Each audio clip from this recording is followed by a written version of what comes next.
हर हर महादेव। जय माता पार्वती। प्रिय श्रोताओं, आज का दिन अत्यंत पावन है क्योंकि आज भद्र पक्ष मास के शुक्ल पक्ष की तृतीया तिथि है और यह वही दिन है जो भगवान शिव और माता पार्वती के अमर और अटल प्रेम का प्रतीक है। इस व्रत को करने से स्त्रियों को अखंड सौभाग्य और कामनाओं की पूर्ति होती है।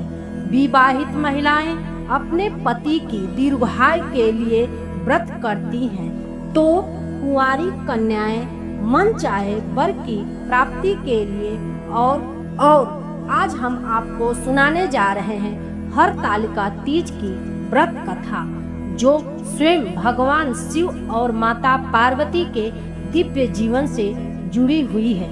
इस कथा का श्रवण करना मात्र ही जीवन में समस्त संकटों का निवारण कर देता है और हर मनोकामना पूर्ण कर देता है। तो आइए श्रद्धा और प्रसन्नचित होकर इस दुर्लभ कथा का श्रवण करें। एक बार कैलाश पर्वत के रमणी शिखर पर विराजमान महादेव के सम्मुख माता पार्वती जी ने निवेदन किया, हे महेश्वर, कृपा कर मुझे यह बताएं कि मैंने पूर्व जन्म में कौन सा ऐसा व्रत या दान किया था जिसके प्रभाव से मुझे आप जैसे त्रिलोकीनाथ पति रूप में प्राप्त हुए हैं।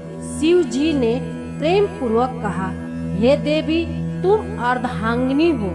आज मैं तुमसे वह गुप्त रहस्य कहता हूँ जो सभी व्रतों का सार है। जिस प्रकार चंद्रमा तारों में, गंगा नदियों में, विष्णु देव में और साम देव वेदों में श्रेष्ठ हैं, उसी प्रकार स्त्रियों के लिए यह व्रत सर्वोत्तम और फलदायी है। भाद्र पक्ष शुक्ल तिथिया के दिन जब तुमने यह व्रत किया था, उसी के प्रभाव से तुमने मुझे पति रूप में प्राप्त किया।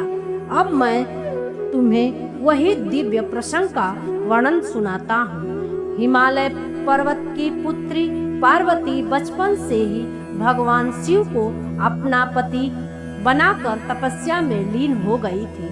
उन्होंने 12 वर्षों तक कठोर तप किया। माघ मास में उन्होंने कंठ तक जल में रहकर तप किया। वैशाख माह की तीव्र धूप में पंचाग्नि के बीच खड़ी रही। श्रवण मास की वर्षा में भीगते हुए निराहार तप करती रही। अपनी पुत्री की इस घोर तपस्या को देखकर पिता हिमवान अत्यंत चिंतित हुए। तभी देवर्षि नारद जी आकाश मार्ग से वहां पहुँचे और हिमवान से बोले, हे पर्वतराज, आपकी कन्या अनुपम है। भगवान विष्णु स्वयं इन्हें वरण करना चाहते हैं। आप इसे श्री हरि को अर्पित कर दीजिए। हिमवान ने तुरंत सहमति दे दी, परंतु जब यह बात पार्वती जी को बताई गई तो वे अत्यंत दुखी होकर अपनी सखियों से बोली, मेरी एकमात्र इच्छा है कि मेरा विवाह केवल और केवल महादेव से हो। यदि पिता मुझे श्री विष्णु को सौंपना चाहते हैं तो मैं भी अपना जीवन त्याग दूंगी। तब सखियों ने उन्हें समझाया और साथ लेकर घने वन में चली गई। वहां पार्वती जी ने मिट्टी के शिवलिंग की स्थापना की और उसी की पूजा आरंभ की। भाद्र पक्ष शुक्ल तिथिया के दिन पार्वती जी ने अपनी सखियों के संग निर्जन वन में जागरण करती हुई निर्जला व्रत रखा और शिवलिंग की पूजन किया। उनकी तपस्या और अटल संकल्प से स्वयं महादेव प्रकट हुए और कहा, हे पार्वती, तुम्हारी भक्ति और समर्पण से मैं अत्यंत प्रसन्न हूँ। आज से तुम मेरी अर्धांगिनी बनोगी। तब से इस व्रत का नाम हरतालिका व्रत, क्योंकि पार्वती जी अपनी सखियों द्वारा हर ली गई और वन में ले जाई गई। भगवान शिव ने आगे कहा, हे देवी, जो स्त्री इस व्रत को करती है उन्हें 7 जन्मों तक अखंड सौभाग्य प्राप्त होता है। केले के खम्भे से इस दिन मंडप सजाया जाना चाहिए। उसमें शिव पार्वती की प्रतिमा स्थापित करके चंदन, पुष्प, फल और नैवेद्य से पूजन करना चाहिए। रात्रि में जागरण करें और कथा सुने।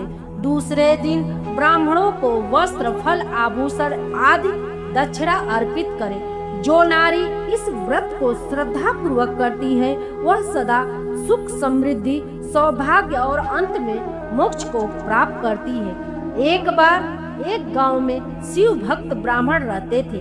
वे प्रतिदिन शिव का पूजन करते किंतु गरीबी में जीवन यापन कर रहे थे। एक बार महाशिवरात्रि पर पार्वती जी ने शिव जी से कहा, स्वामी, यह ब्राह्मण आपका परम भक्त है, फिर भी इतना निर्धन क्यों है?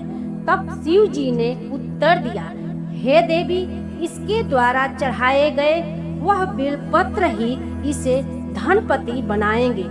यह वार्तालाप वहाँ पर एक व्यापारी ने सुन लिया। उसने ब्राह्मण के सारे बेलपत्र सोने के बदले खरीद लिए और स्वयं शिवलिंग पर चढ़ाने लगा।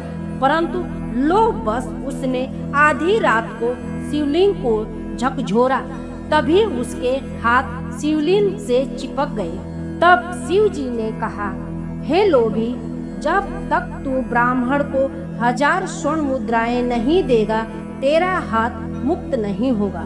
व्यापारी ने प्रातः संकेत मात्र से ब्राह्मण को वह धन दे दिया, तब जाकर उसका हाथ छूटा।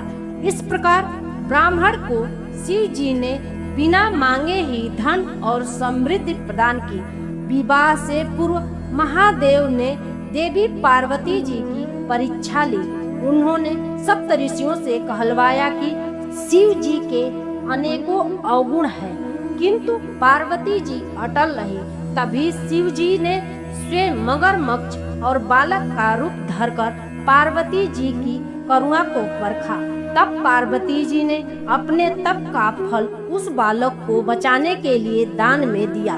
तब शिव जी प्रकट होकर बोले, हे देवी, यह परीक्षा थी। तुम्हारी करुणा और अदनिष्ट ने मुझे पूर्णतः संतुष्ट कर दिया। अब तुम्हें और तप करने की आवश्यकता नहीं है। तुम सदा मेरी अर्धांगिनी रहोगी।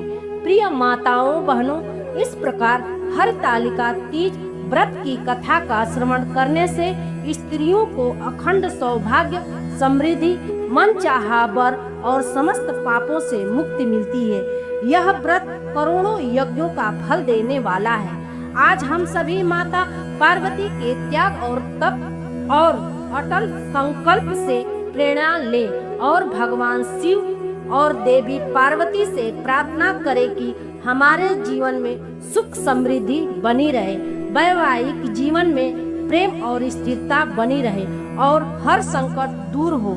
हे भोलेनाथ, हे जगत जननी माता पार्वती, आज आपकी कृपा से हम सभी को इस कथा का श्रवण करने का सौभाग्य प्राप्त हुआ।